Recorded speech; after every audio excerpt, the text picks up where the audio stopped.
Halo teman-teman ATLM Indonesia. Nah, kali ini pembahasan kita hematologi analyzer 3 div. Jadi di sini yang kita perlu bahas yaitu dasar membaca secara ringkas hasil hematologi analyzer beserta histogram. Jadi di sini yang kita fokuskannya yaitu histogramnya ya, histogramnya. Nah, kita bisa melihat di sini histogram. Saya zoom dekat-dekat lagi ya, WBC. Dekat lagi. Nah, mungkin maksimal ini fokus dari kameranya. Nah, ini teman-teman kita bisa melihat histogramnya sebagai berikut. Pada gambar ini kita bisa melihat area garis putus-putus kecil, ya kan, yang sebelah kiri. Kemudian area putus-putus kecil di sebelah kanan. Jadi ujung kiri dan ujung kanan ya. Nah, itu adalah area penghitungan leukosit, teman-teman. Ini WBC kan berarti leukosit.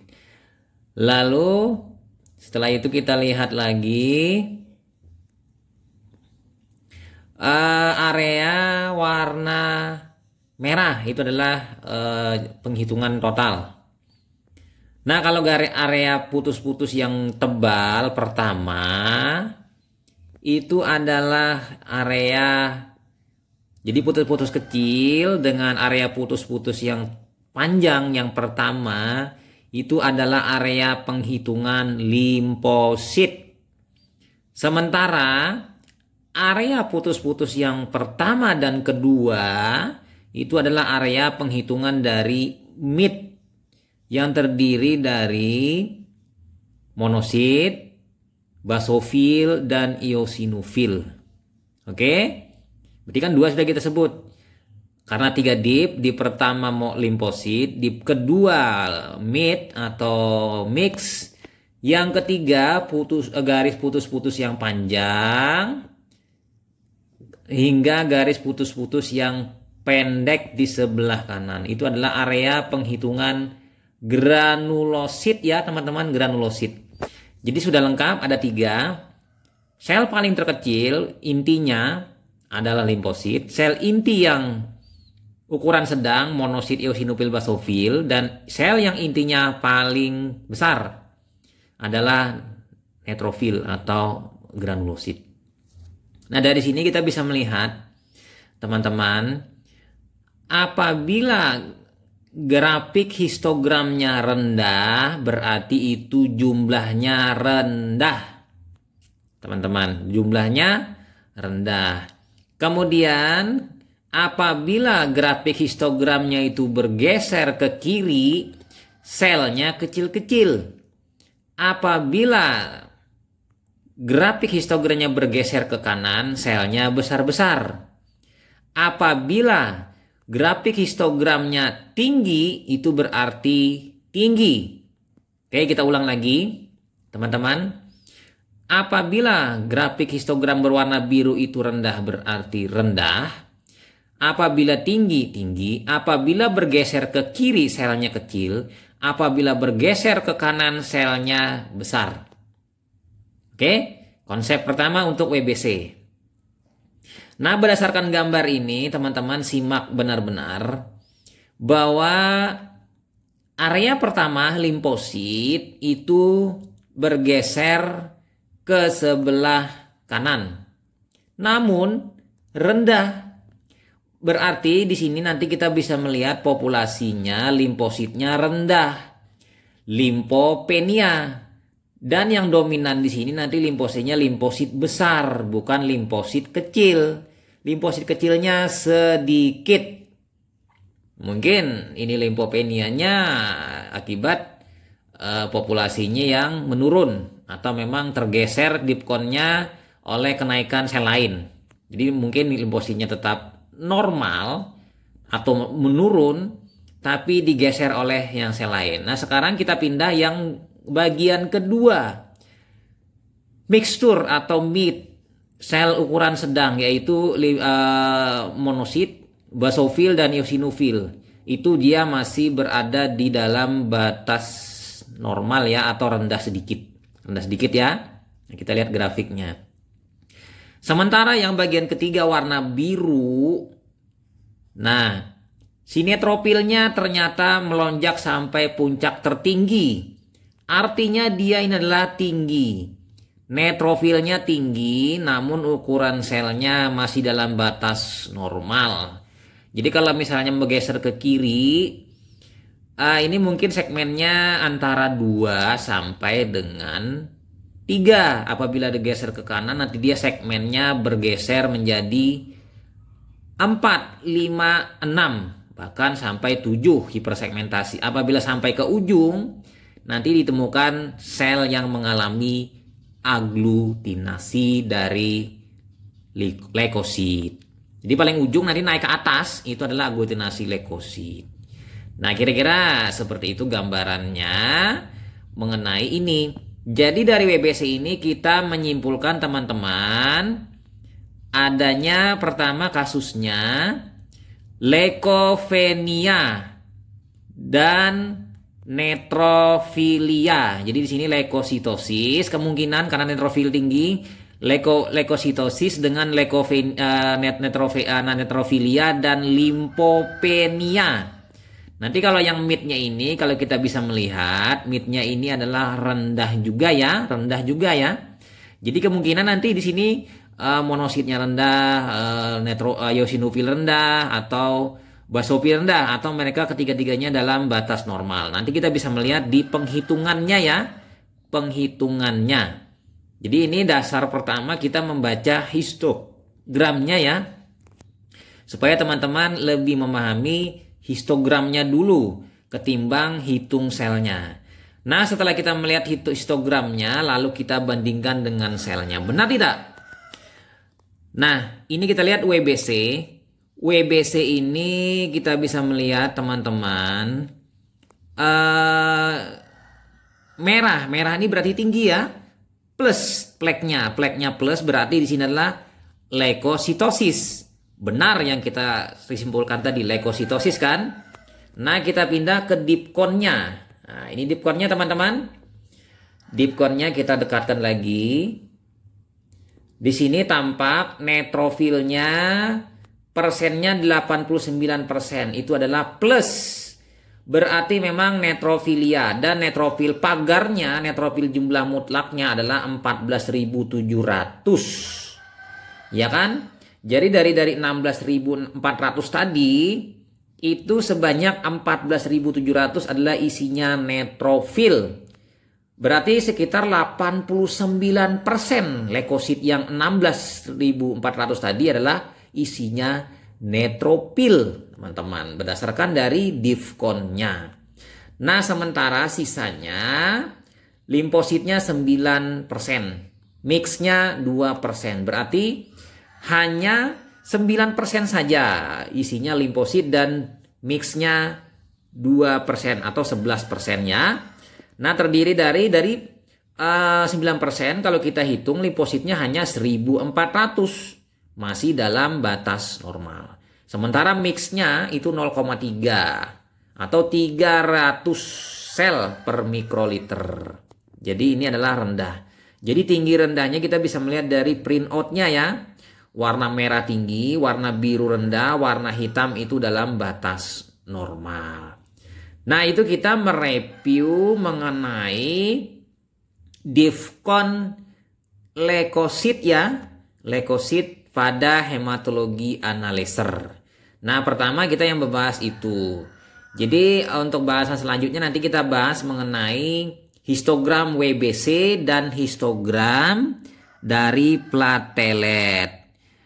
Oke, nah kita pindah lagi, berarti kita bisa melihat dari sini, melihat bahwa ini adalah limfopenia dengan neutrofilia yang terlihat. Walaupun di sini untuk mixnya mungkin menurun ke bawah ya, menurun ke bawah, dan kita tahu bahwa di mix ini di awalnya itu ya kan tinggi. Coba kita cek lihat nih, mixnya ini di awalnya tinggi. Di akhirnya rendah, berarti di sini eosinofil dalam batas normal, basofil dalam batas normal, kemungkinan monositnya yang turun. Monositnya yang turun, teman-teman. Karena tiga sel ini kemungkinan monosit yang turun. Nah, kira-kira itu saja mengenai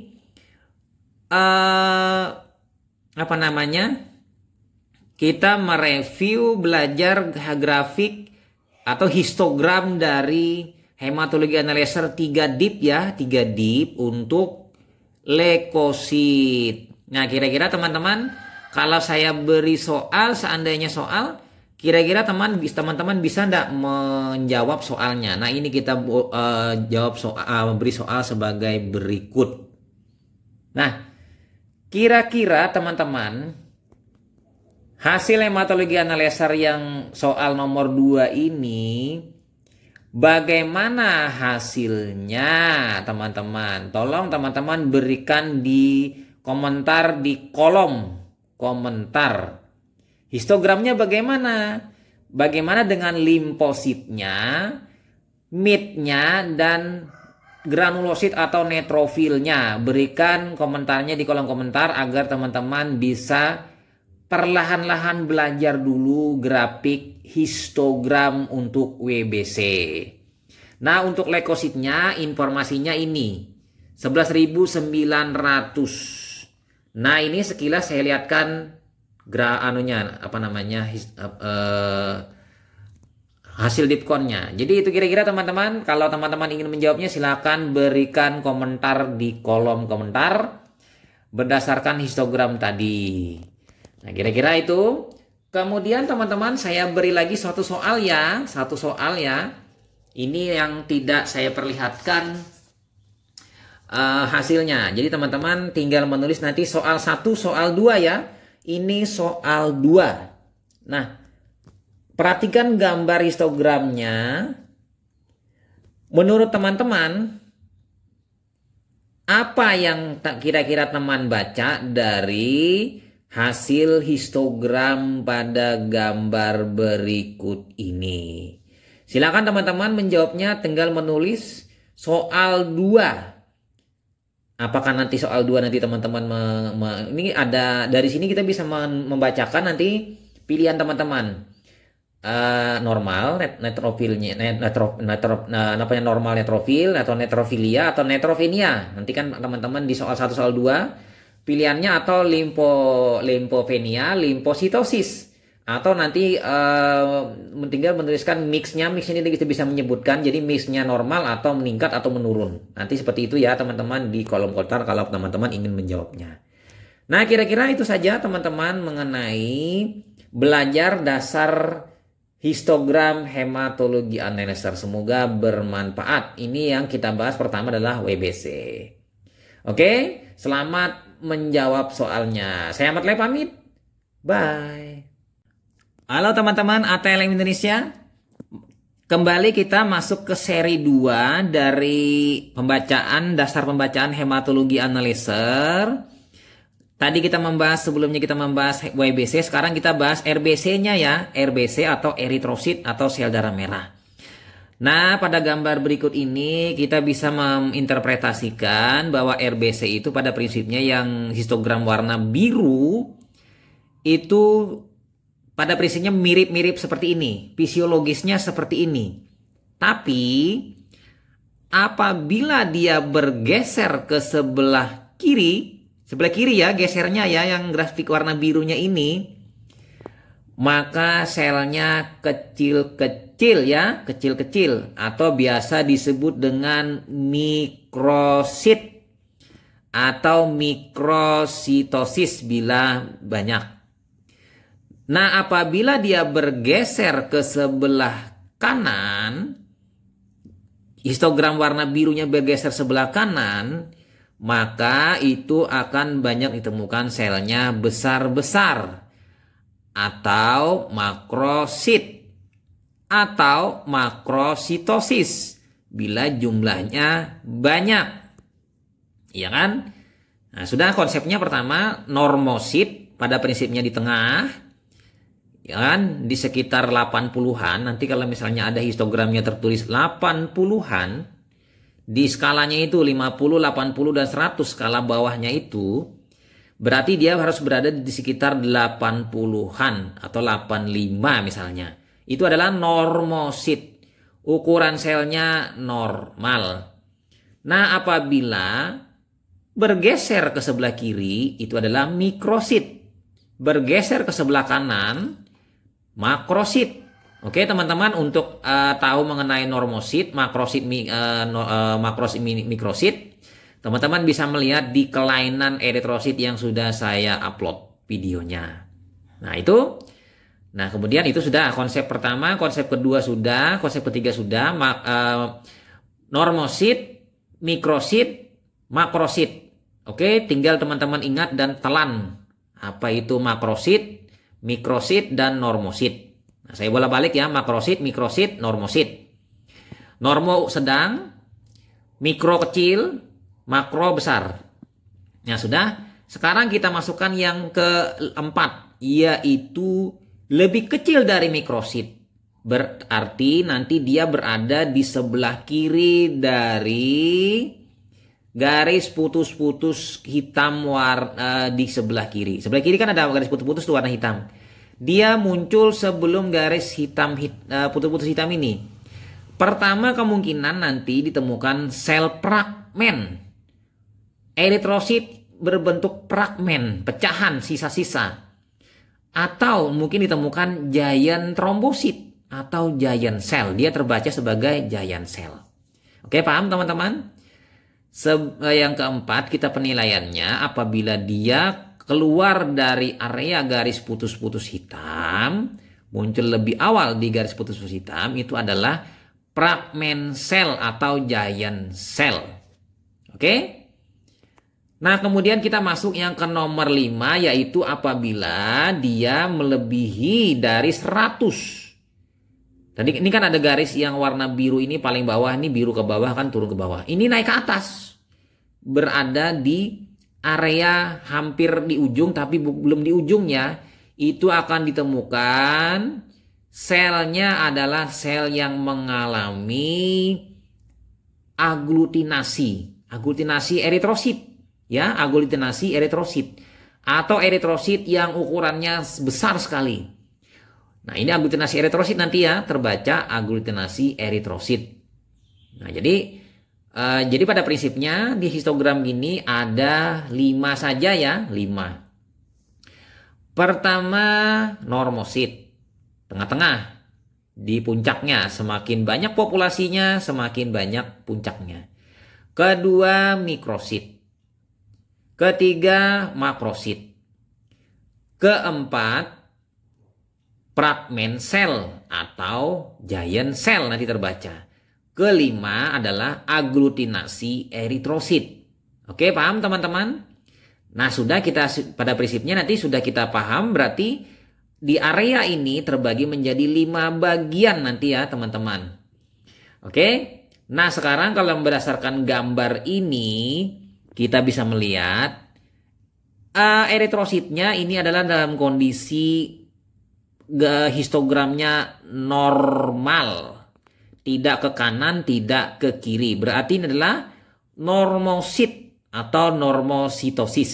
Normosit ya, ukurannya normal, populasinya semuanya. Berarti ini tidak ada gangguan pada hemoglobin, pada MCV-nya ya. MCV-nya MCV kan kita menjelaskan mengenai mikrosit, normosit, dan makrosit. Itu MCV. Ukuran rata-rata satu biji eritrositnya itu adalah MCV. Nah, itu teman-teman. Nah, jadi di sini dapat dikatakan ini HB-nya kemungkinan normal dengan ukuran yang normal. Nah, eritrositnya normal dengan ukuran normal. Nah, lalu kita bisa melihat di pemeriksaan RBC-nya. RBC 5 juta, tidak ada pleknya kan, plus minus. Hemoglobin 14,6, jadi 5,1 juta, 14,6 gram per dl. Hematokritnya 45%, MCP-nya 88,2 femtoliter, MCH-nya 28,6 pikogram, MCHC 32,4. Artinya MCHC-nya di sini yang rendah ya, berarti rendah di sini kan. Berarti ini mungkin pasiennya ini mulai atau di awal-awal dia fase akan mengalami gangguan berupa mungkin kekurangan dari mungkin bisa juga besi, mungkin, tapi belum pasti. Nama ini hanya estimasi dari MCHC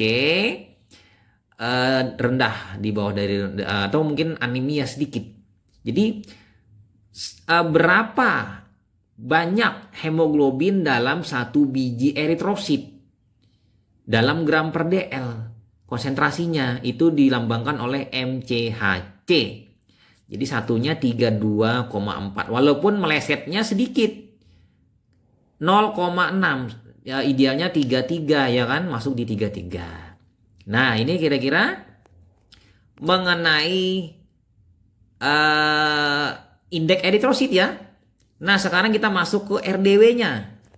Red cell distribution weight. Jadi lebar distribusi selnya itu mencakup di 12,7. Masih bagus ya, 12,7%. Jadi masuk di atas dari 11,5. Jadi dia harus masuk di area itu untuk distribusi eritrositnya. Jadi nanti ini menggambarkan salah satunya tentang hemoglobin bersama-sama dengan MCHC, dan juga mungkin bisa melihat di situ distribusi selnya, apakah dia homogen, tidak homogen. Kalau tidak homogen nanti berbeda, ada yang kecil, ada yang besar, ada yang sedang, ada yang pucat, ada yang nanti yang lain-lain, variasi bentuk. Nanti di sini terganggunya di RDW dan MCHC juga. Nah, itu kira-kira teman-teman mengenai gambaran eritrosit untuk histogramnya, dan kita membaca histogram eritrosit. Nah, lalu ini sudah kan, kita tinggal melihat teman-teman, kalau bisa melihat di sini sebagai estimasinya bahwa distribusi normal ini berdasarkan alat ini harus tepat berada puncaknya di bawah dari garis sepadan dengan B. Sejajar dengan B, huruf B kan. Apabila sejajar dengan huruf B berarti ini distribusinya normal. Berdasarkan alat ini ya, tapi alat teman-teman nanti tinggal melihat di bawah pas tepat di antara 80 dan 90. Kalau ada infonya. Nah, sekarang saya beri soal teman-teman. Soalnya adalah sebagai berikut. Nah, ini tentukan populasinya apa ini? Apakah nanti ditemukan banyak mikrosit, normosit? Ya kan, berdasarkan ini. Kemudian kira-kira teman-teman bisa menjawabnya di kolom komentar bahwa ini adalah misalnya yang perlu dijelaskan pertama, apakah mikrosit atau makrosit atau normosit? Satu. Yang kedua, MCP-nya rendahkah atau tinggi atau normal? Itu saja pertanyaannya dari saya. Semoga teman-teman menjawabnya nanti di kolom komentarnya, 2 pertanyaan yang saya gulirkan. Kemudian teman-teman langsung menyimpulkan. Kesimpulannya, populasi eritrosit, pilih nanti teman-teman, kecil-kecil, mikrosit, sedang atau normosit, yang ketiga makrosit. Nah, itu teman-teman tinggal memilih nanti kesimpulannya. Nah, kira-kira itu saja teman-teman soal yang saya beri untuk teman-teman mengasah otak untuk membaca histogram grafik dari hematologi analyzer. Semoga teman-teman tambah cerdas dan tambah berilmu dalam hal membaca histogram ini. Silakan berikan tulisan di kolom komentar. Oke, itu saja. Sampai jumpa di video selanjutnya. Halo teman-teman, kali ini kita masuk ke sesi bagian 3, pembacaan histogram hematologi analyzer. Nah, yang bahas kita kali ini yaitu kita bahas plateletnya ya. Sebelumnya kita membahas WBC RBC, sekarang plateletnya. Kita fokuskan dulu ya kameranya. Nah, ini tidak begitu fokus ya. Nah, ini sedang fokusnya. Nah, kita lihat di sini platelet. Nah, pada gambar ini kita bisa melihat ada garis merah, kemudian ada garis putus-putus warna hitam baik sebelah kiri dan sebelah kanan. Oke, sudah itu putus-putus hitam. Lalu ada grafik histogram berwarna biru. Jadi pada prinsipnya di dalam grafik platelet ini ada 3 ya. Merahnya yang aksis dengan koordinatnya, ya kan, ordinatnya, kemudian garis putus-putus hitam kanan kiri dan garis histogram berwarna biru. Nah, yang kita baca adalah garis histogram berwarna biru. Nah, platelet pada gambar ini kita bisa melihat populasinya dapat dikatakan relatif masih normal. Jadi teman-teman ambil tarik ke bawah, ya kan? Dia mendekati, memang agak mendekati ke arah sebelah kiri di awal-awal ya. Ini masih populasinya normal, ya kan? Populasinya masih normal. Jadi ini sebagai pembuka. Apabila grafiknya ini dia tinggi lonjak sampai ke ujung, berarti di sini jumlahnya normal. Oke? Jumlahnya normal. Nah, jadi sebagaimana sebelum-sebelumnya di eritrosit leukosit juga apabila puncaknya tinggi sampai ke ujung jumlahnya normal. Nah, sementara ukurannya menggambarkan apabila dia semakin ke kiri trombositnya kecil-kecil. Apabila semakin ke kanan trombositnya besar-besar. Nah, sudah? Nah, kemudian 2 kan, ke kiri besar-besar, ke kanan besar-besar, ke kiri kecil-kecil, kemudian mendekati ke sebelah kiri sedikit, itu adalah normal. Jadi kecil, normal, besar. Nah, sudah 4, kecil, normal, besar populasinya. Kemudian populasi yang keempat adalah meningkat menjelang akhir-akhir di dekat garis putus-putus warna hitam. Kanan warna hitam dia melonjak naik grafiknya. Itu adalah giant cell trombosit yang ukurannya besar. Oke, teman-teman. Yang keempat yaitu menjelang di akhir dekat dengan garis putus-putus berwarna hitam sebelah kanan ya, itu adalah giant cell atau trombosit yang ukurannya besar, ukurannya raksasa. Kita tahu trombosit itu ukurannya 3-4 mikroliter. Apabila kecil dia nanti akan berada di 3 atau 2, berapa gitu, di bawah dari 3. Nah, apabila besar dia mungkin ada nanti ditemukan 5 mikron. Tapi kalau giant cell dia ditemukan mungkin 7 mikron. 6 mikron sampai 7 mikroliter. Berarti dia berada di ujung dekat dari garis putus-putus kanan warna hitam. Nah, apabila dia keluar dari area garis putus-putus warna hitam di sebelah kanan, itu ditemukan adanya clamping. Trombosit yang menggumpal, PLT yang menggumpal, clamping. Atau juga mungkin ditemukan adanya mikrosit, eritrosit berukuran kecil, atau fragmen sel. Tapi fragmen sel dulu baru nanti mikrosit. Biasanya fragmen sel yang berpengaruh, kalau mikrosit tidak begitu berpengaruh. Nah, jadi dari sini kita ulang lagi teman-teman. Kita ulang lagi biar teman-teman mengingatnya. Pertama, di awal-awal dekat garis putus-putus hitam warna hitam sebelah kiri itu adalah trombosit berukuran kecil, mungkin di bawah 3 mikroliter. Apabila bergeser sedikit itu adalah berukuran 3-4 mikroliter. Apabila agak ke tengah itu adalah ukuran trombositnya di atas dari 4 mikroliter. Dan bergeser di ujung dekat garis putus-putus di dalam dari warna hitam sebelah kanan itu adalah giant cell. Kemudian apabila dia bersinggungan dengan garis putus-putus warna hitam sebelah kanan, itu adalah sel trombosit yang mengalami clumping, menggumpal satu sama lain. Mungkin isinya 2 trombosit, 3 trombosit, atau mungkin 5 trombosit. Apabila keluar sedikit dari area garis putus-putus warna hitam, itu adalah mikrosit atau eritrosit yang berukuran kecil terbaca di dalam histogram trombosit. Nah, itu sudah kita simpulkan. Jadi ada satu yang ukuran kecil, ukuran sedang, ukuran yang agak besar dikit, giant cell, trombosit mengalami clumping atau mengumpul, aglutinasi lah, bukan aglutinasi, mengumpul dia. Dan mikrosit, bukan mikrosit, fragment cell. Jadi ada kategorinya seperti itu.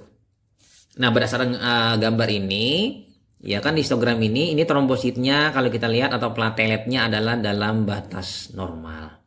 Nah, kita lihat plateletnya bagaimana.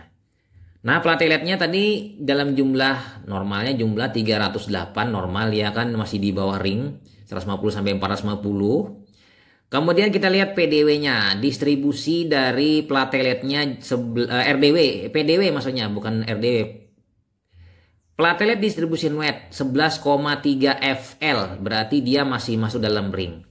Ya kan? Kemudian MPV-nya, main platelet volume 9,6. Ini adalah setara atau sama dengan MCV dari eritrosit. Jadi volume rata-rata dari ukuran dari trombosit. Jadi di sini trombositnya populasinya normal, tidak kecil, tidak besar. Nah, kemudian PLCR ini 22,3%. Ini sebenarnya cuma tambahan saja, ini tidak perlu dibaca. Jadi kita yang bacanya adalah yang penting di sini PLT, PDW, dan MPV. PLT-nya ini jumlahnya, kemudian PDW-nya ini distribusinya homogen tidak, kemudian MPP-nya ini adalah ukuran platelet rata-ratanya. Oke, dari situ kita bisa melihat tadi kan, berarti ini plateletnya dalam batas normal jumlahnya maupun ukurannya. Nah, kira-kira itu teman-teman. Lalu kita masuk ke selanjutnya, yaitu membaca hasil histogram dari ini. Nah, ini pada gambar ini teman-teman bisa melihat bagaimana hasil ulasan dari platelet berikut ini.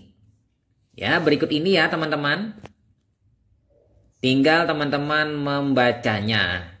Jadi kan kita ulasan yang pertama kita membahas, yaitu ada platelet ukuran kecil, ada platelet ukuran normal, ada platelet ukurannya sedang, ada platelet ukurannya besar atau giant atau raksasa. Kemudian ada platelet yang mengalami agregasi, yaitu clumping. Yang keenam adalah mikrosit.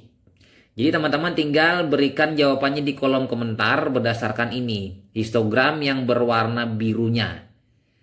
Jawabannya pertama, jumlahnya normal mungkin, atau menurun atau meningkat. Nah, itu ya kan? Tapi meningkat tidak bisa terbaca ini. Yang mungkin yang dibaca gini aja nanti. Normal atau menurun. Satu jawabannya. Yang kedua, bagaimana distribusi selnya, apakah homogen ukuran plateletnya?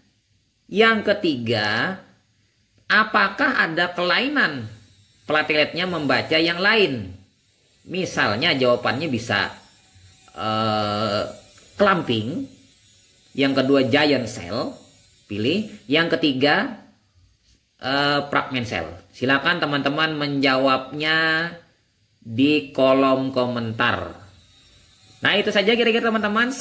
Semangat teman-teman untuk membaca dan belajar histogram ya dari saya ya. Saya hanya bisa memberikan tutorial ini secara ringkas. Tapi kalau teman-teman ingin belajar yang lebih detail, nanti bisa dulu belajar di pembukaannya di dasar pembacaan histogram di video saya yang lain. Oke, itu saja teman-teman. Selamat menjawab pertanyaan saya supaya teman-teman mendapat latihan mengenai cara membaca histogram. Karena nanti kita membaca histogramnya bukan hanya ini, nanti kita ganti alat lain atau ganti yang 5 div. Ya kan, 5 div dari divcon. Oke, itu saja teman-teman. Selamat membaca dan memberikan komentar di kolom komentar. Sampai jumpa. Bye.